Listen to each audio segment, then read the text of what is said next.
Hi, this is Sue Glenn, and we're going to talk about how species diversity is higher in complex environments and how does environmental structure affect patterns of diversity.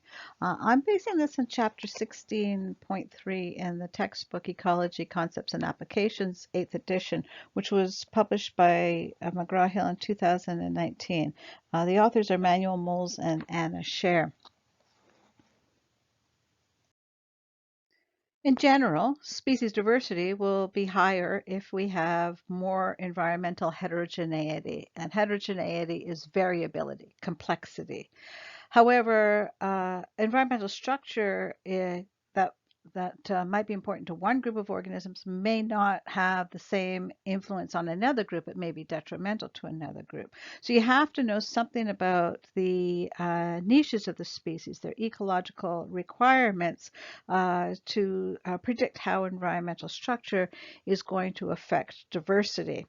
And we've already talked about a little bit MacArthur's study on warbler diversity, and we're going to sort of expand that. And before we do that, I just want to go back and quickly review the study where MacArthur was looking at the niches of the warblers.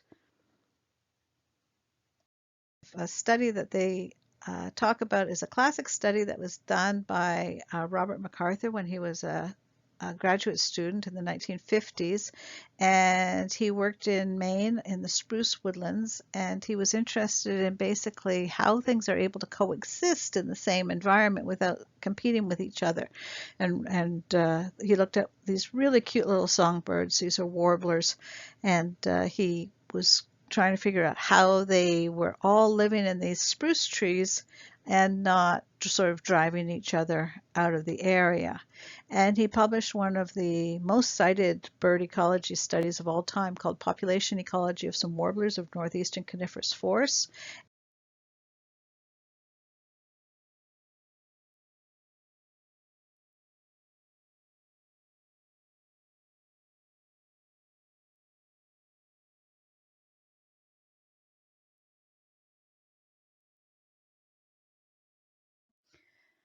And he found that the warblers were actually using different parts of the strata of the trees.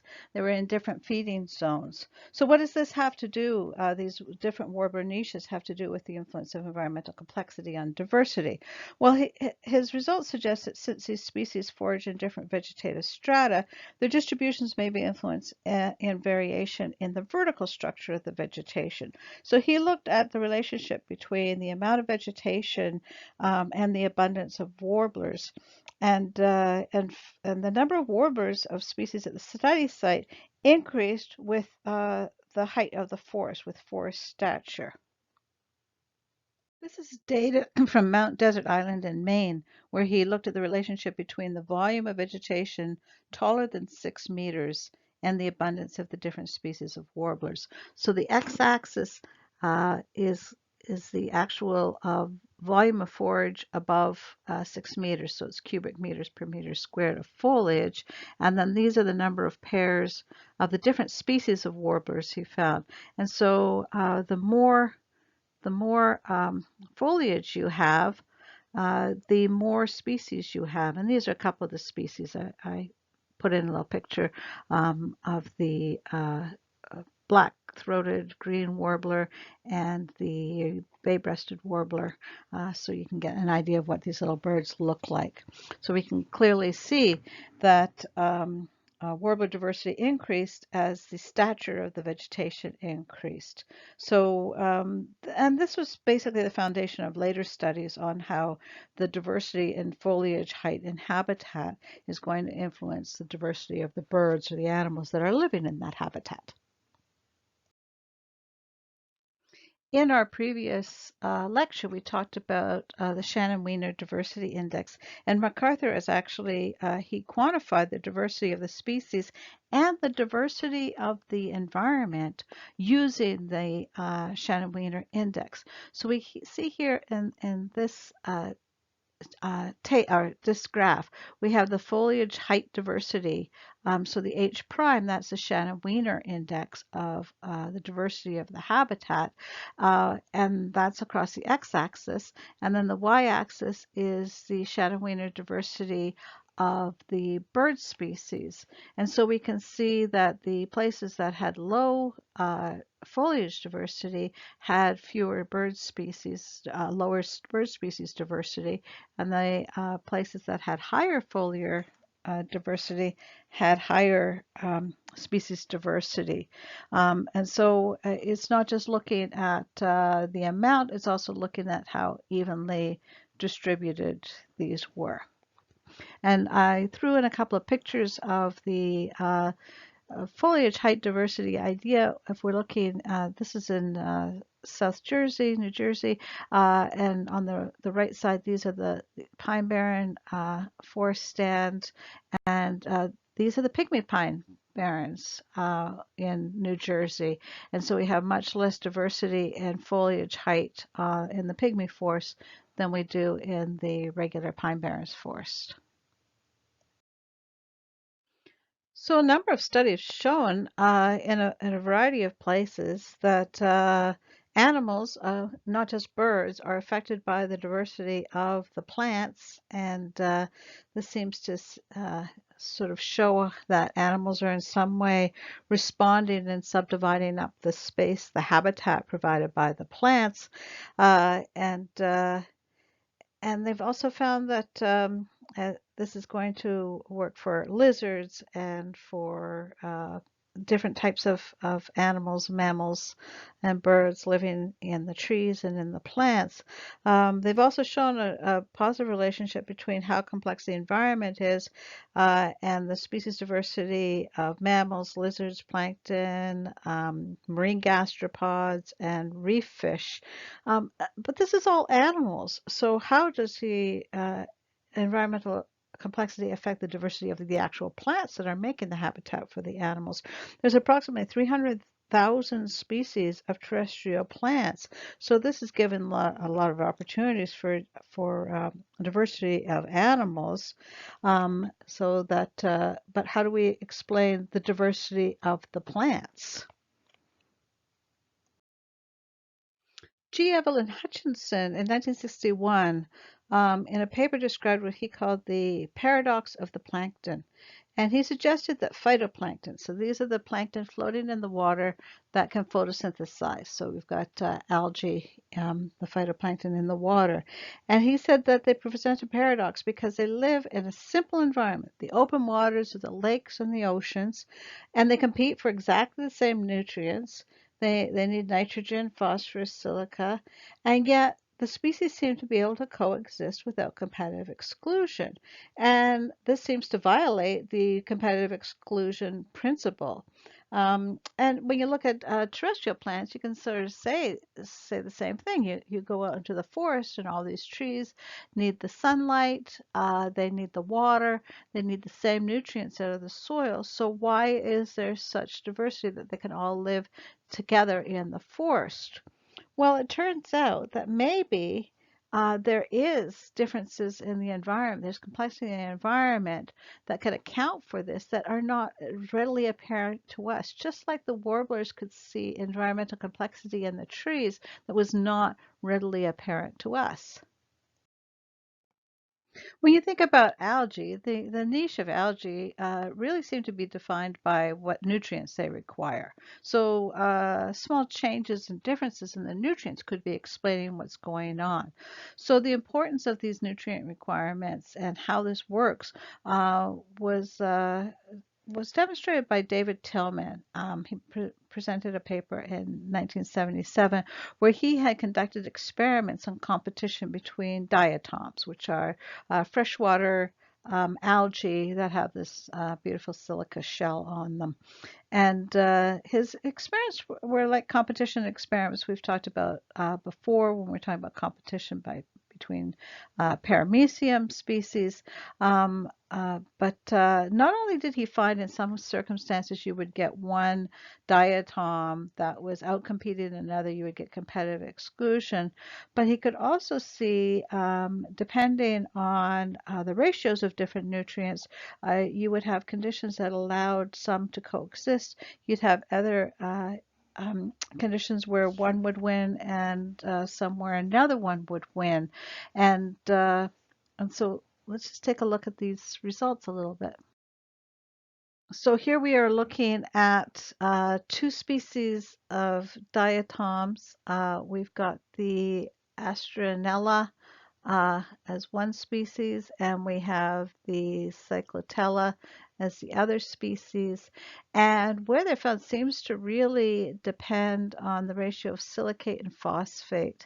And so on the x-axis here, we have the ratio of those two compounds, two molecules, and we found that if we have a very high amount of silicate, um, and we had very high water flow, the amount of phosphorus was going to be limited, so Astronella would become dominant.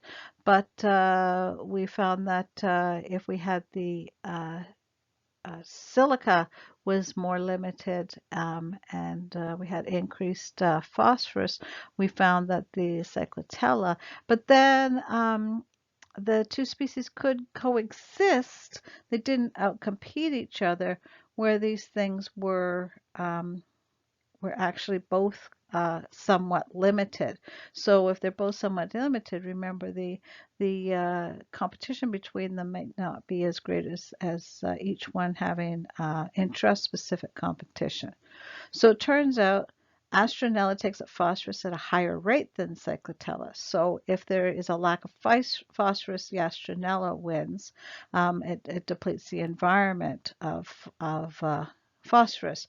However, if the ratios are low, the silicate prevents the Astronella from growing quickly, and it can't deplete the phosphorus. So then the Cyclotella has a higher growth rate where the phosphorus is going to be limited, where the silicate is limited. And when they are in the presence of the intermediate amounts, then both of them have limited growth, and they're able to coexist, and they won't outcompete each other. So this gives you an idea as how we could think about maybe terrestrial plants. We've talked about some competition experiments where Tansley was looking at gallium species, the bedstraw experiments, and looking at the niches of those different species. And so we can see that differences in the soils, the acidic soils versus the basic soils, then are going to define where you find some winning and other ones winning in other places. So we really can think about the nutrient requirements, and for the plants, that might be looking at changes in the soil and the complexity of the soil environment. So we know there's a huge diversity in plant species in the tropical rainforest, and we can certainly imagine that you would have differences of things that are growing next to a stream or river than things that were growing on the uplands and the highlands. Carl Jordan was studying the relationship between vegetation and soils then in the Amazon forest. And he concluded that tropical forest diversity has two basic ways it's organized. One is there's just a large number of species in the tropical forest, but also there's a large number of plant communities in a given area. And each community is distinctive in its species composition. And his studies showed that variation in soil characteristics were influencing the number of plant communities in an area. So here we can see 6 different plant communities that Jordan saw in a distance across the bottom here of 500 meters and an elevation range that was almost nothing. It was an 8-meter range in elevation over this kind of space. However, we can find that the subsoil was clay. So this clay was coming up from the bottom from weathered bedrock and being incorporated into the soil. But you can see that the clay level is going to be very different in some places than other places. And that's going to affect the the texture of your soil and the water holding capacity. So here we've got a very thin soil above the clay layer, and here we have a very deep soil above the clay layer. So it's going to affect what types of trees are able to grow in these different spots. So where they are in relation to the clay layer might not be so obvious when you're standing on the surface.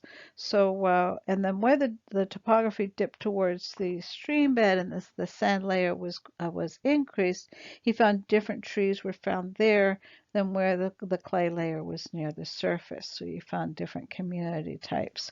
Away from the streams and the sandy soils, little changes in elevation would really affect your water availability. So near the streams, but above the uh, level of the seasonal flooding, there was yet another plant community there. So he could see that the local people had named these different communities and they were aware of these various differences and they were all really looking at what was going on underground for your competition for nutrients, but also in relationship to the water holding capacity of the soil. Now, don't want you getting the idea that having more nutrients is necessarily going to result in more diversity. We have seen in a number of cases that as nutrient supplies increase, diversity of plants and diversity of algae decline.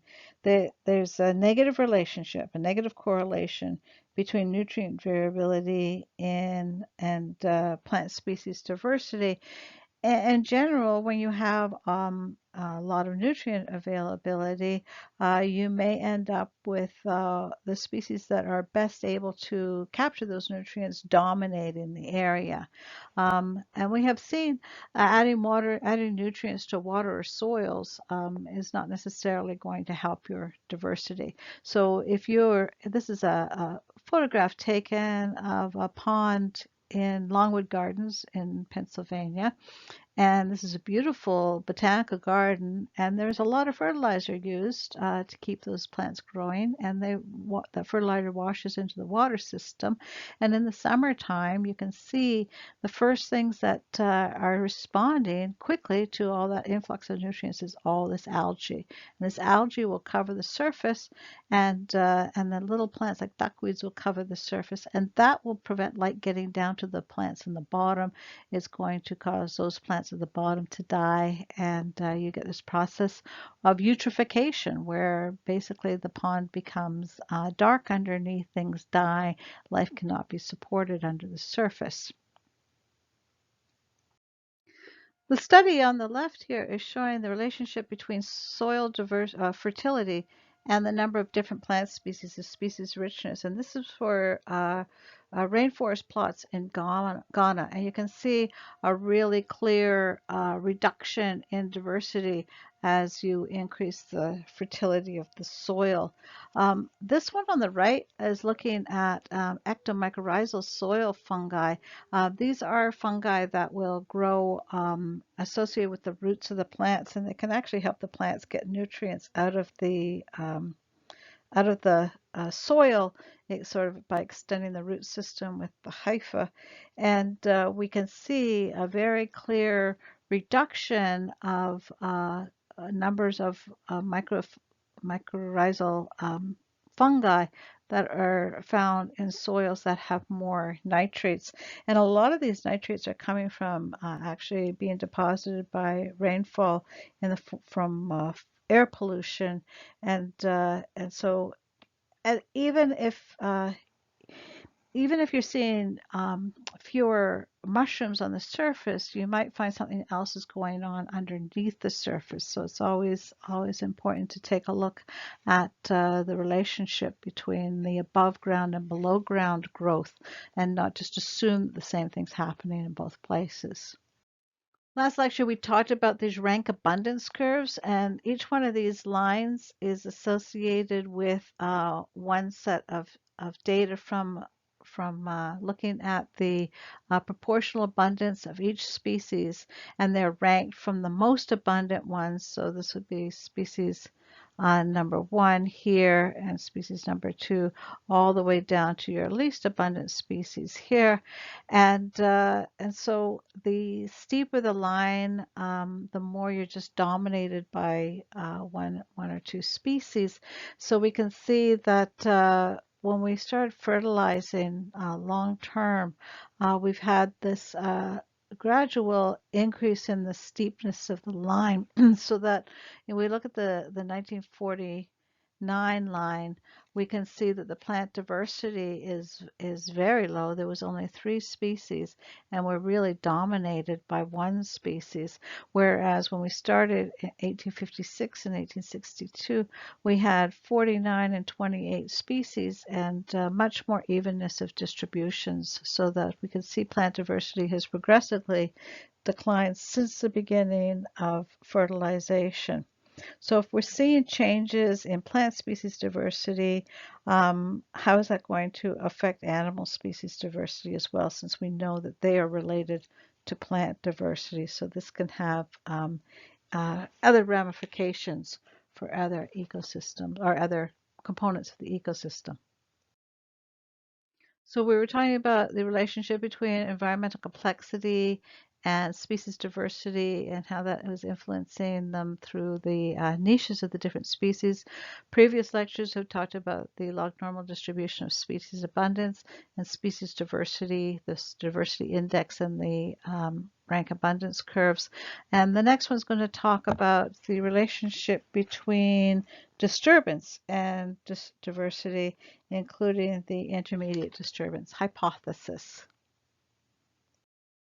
So this was based on chapter 16 in the Molles and Sher textbook, Ecology, Concepts and Application. There's some concept review questions at the ends of each section. This was section 16.3. So, and then there's chapter review questions at the end of the chapters. And then we're also looking at the Investigating the Evidence 23, which is all on trying to find peer-reviewed literature, and reading the peer-reviewed literature is obviously an important part of being a scientist, being an ecologist.